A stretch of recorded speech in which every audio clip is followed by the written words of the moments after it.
Morning students, in previous video we have discussed about final or finished goods and intermediate goods. Final goods are the goods which reaches to consumer, and intermediate goods are the goods which are used in production of any other product. So while calculating the value, we add only final goods value, not intermediate goods value. Because for example, if farmer is producing wheat and selling it at rupees 8 per kg, then that wheat goes to flour mill. Flour mill grinds it into flour and sells it at rupees 10 per kg. Then that flour goes to biscuit company, and biscuit company uses other ingredients and sells biscuit at rupees 15 per kg. Then biscuits goes to consumer. Here if we add rupees 8 of wheat price, then we add 10 rupees of flour, then we add 15 rupees of biscuit, then wheat's value will be added triple time and flour's value will be added double time. So here only the value of biscuit rupees 15 will be counted, as already includes the value of wheat and flour in itself. So what is gross domestic product? The value of goods and services which are produced in each sector in a particular year is calculated and added up. The sum of production of these three sectors gives us the total production of our country. That is called gross domestic product. So gross domestic product is the value of all final goods and services which are produced within a country during any particular year. So what is trend that is seen? According to developed countries, we can say at initial stages of development, primary sector was the most important, means share of primary sector in GDP and number of people employed was more in primary sector. But with time shifts, it is seen that primary sector lost its importance, and now tertiary sector is becoming more important in developed countries. And in case of India, the shift between the sectors can be seen in two terms. If in terms of share of each sector, we can say that GDP is total production, so shift has been seen from primary to secondary and then to tertiary.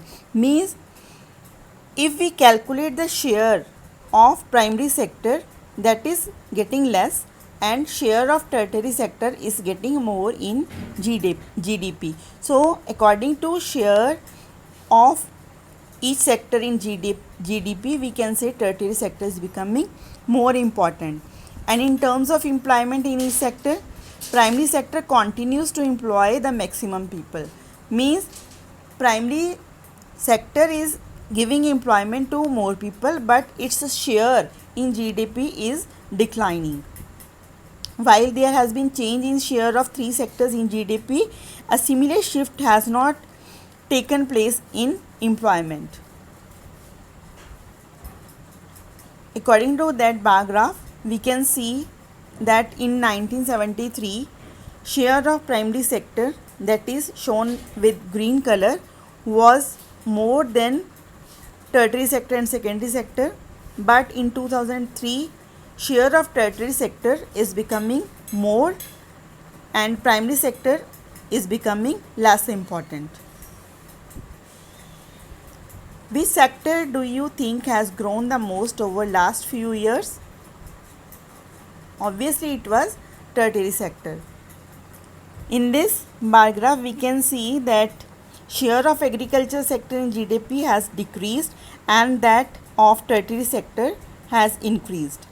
Primary sector produces 1/4 of GDP and secondary and tertiary sectors produces 3/4 of GDP. And in case of employment, we can see that primary sector employs more than half of the people and secondary and tertiary sector employs less than half of the people. It means people are more employed in primary sector, but share of primary sector is less in GDP. Think why? Why does primary sector still continue to employ maximum number of people? In India, there has been a change in share of three sectors in GDP, but similar shift has not taken place in case of employment. Why? More than half of workers are working in primary sector, yet producing only a quarter of GDP. Why? What is answer to these questions? Reasons: enough job opportunities were not created in secondary and tertiary sector. So when they are not getting any job in secondary and tertiary sector, they do work in fields. Existence of underemployment and disguised unemployment in primary sector. Disguised or underemployment is the situation when a person seems to be working but actually he is not adding anything to the production. If we make him outside, then production will remain the same. Primary sector employs more people in agriculture than required. Suppose work can be done with the help of 3 persons, but 5 persons are doing the same work, and if we separate 2 persons, then production is same. So we can say 2 persons are disguised unemployed. In this sector, people appear to work, but they are working less than their potential, so they are not fully employed. Therefore, there exists underemployment and disguised unemployment, due to which the contribution of primary sector to GDP is less, even though employs more number of people.